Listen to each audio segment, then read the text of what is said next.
Hello super hero lovers, তাহলে officially আমাদের Iron Man Tony Stark Robert Downey Junior ফিরে আসছে আগামী 2026 সালে। হ্যাঁ, এমনটা আমি না, মার্বেল নিজে বলেছে, অফিসিয়ালি কনফার্ম। স্যান ডিয়েগো কমিকন হচ্ছে আর সেখানে অ্যানাউন্সমেন্ট হয়েছে RDJ অ্যাজ ডক্টর ডুম। আর সবাই হিলে গেছে, সাথে আমিও। একটিবার রিয়াকশনটি দেখুন।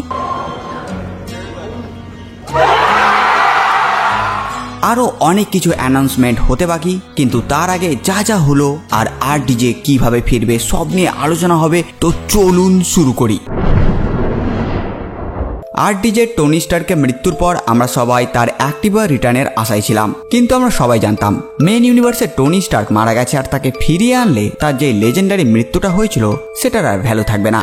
এরপর শুরু হয় ফেজ 4, ফেজ 5 মাল্টিভার্স সাগা, আর আমরা অন্য ইউনিভার্সের অন্যান্য ভেরিয়েন্টদের দেখি। ঠিক তেমনই একটি ইউনিভার্সে RDJ থাকবে, কিন্তু না, সে আয়রন ম্যান বা টনি স্টার্ক না, সে থাকবে অ্যাজ ডক্টর ডুম।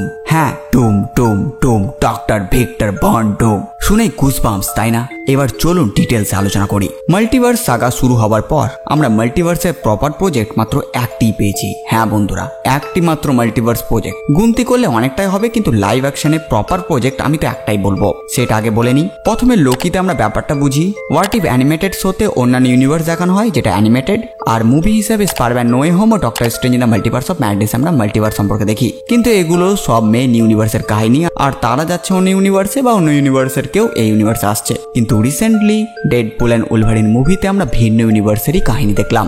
আর্থ 616 এর না, ডেডপুলের ইউনিভার্স আর্থ 1005 এর পুরো কাহিনী ওই ইউনিভার্সেই বেস্ট।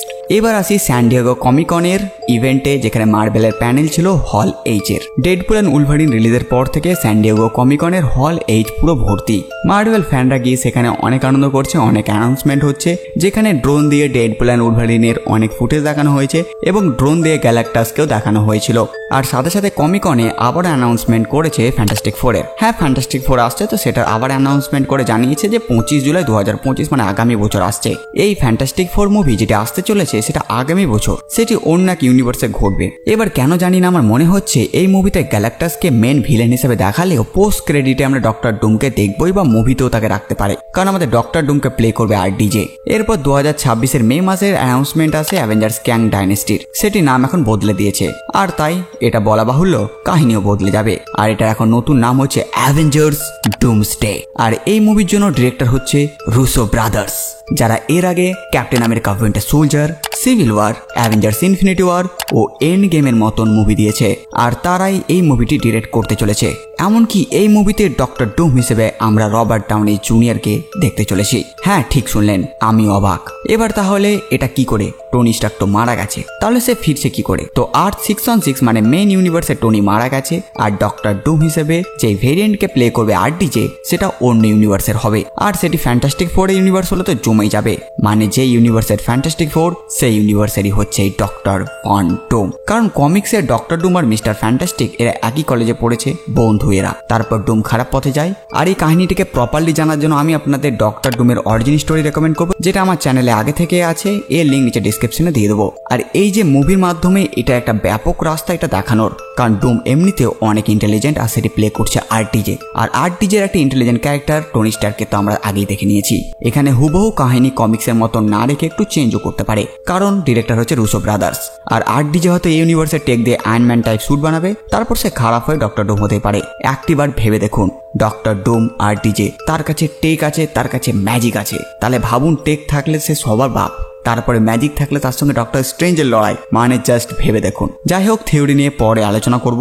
এরপর অ্যানাউন্স হয় অ্যাভেঞ্জার্স সিক্রেট ওয়ারের, যেটা আসবে মে 2027। এটার জন্য রুসো ব্রাদার্স ফিরছে, কিন্তু এত বড় ইভেন্ট মনে হয় না একটি পার্টে হবে, তাই সিক্রেট ওয়ার সম্ভবত 2টি পার্টে আসবে, যেটা এখনো কনফার্ম করেনি 2টি পার্ট কিনা, কিন্তু এটা আমার মনে হচ্ছে। এবার আমি হ্যাপি, কারণ সিক্রেট ওয়ারের মতন ইভেন্টে, যেটা এক্সপ্লেন অলরেডি চ্যানেল আছে পুরো কমিক্সের, সেখানে মেন ভিলেন ছিল ডক্টর ডুম। এবার ভাবুন, কমিক্সে যেখানে ডক্টর ডুম ছিল মেন ভিলেন, সেখানে ক্যাংকে করতে এরা। ওপরওয়ালা যা করে ভালোর জন্যই করে, আর তার জন্য ক্যাংয়ের সঙ্গে এইসব কিছু হয়ে গেল, আর এখন ডক্টর ডুম সামনে আসছে, আর এবার মানাবে জিনিসটি। এবার যদি আপনারা ভাবেন তাহলে জনাথন মেজরের ক্যাংয়ের কি হলো, তো আমরা লোকি সিজন 2 থেকে জেনে গেছি যে ক্যাংয়ের বাকি ভেরিয়েন্টদের সঙ্গে TVA লড়াই করছে। আর এভাবেই তারা ক্যাংয়ের চ্যাপ্টারটিকে ক্লোজ বলবো না, সাইড করে রেখেছে। পরবর্তীতে যদি কখনো ক্যাংকে রিকাস্ট করে তখন আবার সেখান থেকে কাহিনী নিয়ে আসবে, বা কয়েক বছর পরে গিয়ে যখন জনাথন মেজরের সাজা কমপ্লিট হবে তখন তাকে আবার ফিরিয়ে আনতে পারে আজ ক্যাং, সেটা পরের কথা। আরো অনেক অ্যানাউন্সমেন্ট আসবে, সেগুলো নিয়ে আমি একটা ভিডিও নিয়ে আসবো যেখানে অনলি অ্যানাউন্সমেন্ট থাকবে সবগুলো। আর এটি ছিল RDJ ডক্টর ডুম নিয়ে, যে সে ফিরছে তার খবর নিয়ে। তো বাস বন্ধুরা, এই ভিডিওতে বাস এতটুকুই। আপনারা কমেন্ট করে জানান ভিডিও আপনাদের কেমন লাগলো, সাথে সাথে আমার এই কাজ যেটা আপনাদের ভালো লাগে ভিডিওটি লাইক চ্যানেল সাবস্ক্রাইব করে দেবেন। তো আমি আসছে একটা নতুন ভিডিও নিয়ে, আমি প্রিন্স সালমান, আর আপনারা দেখছিলেন বং লাভ কমিক্স।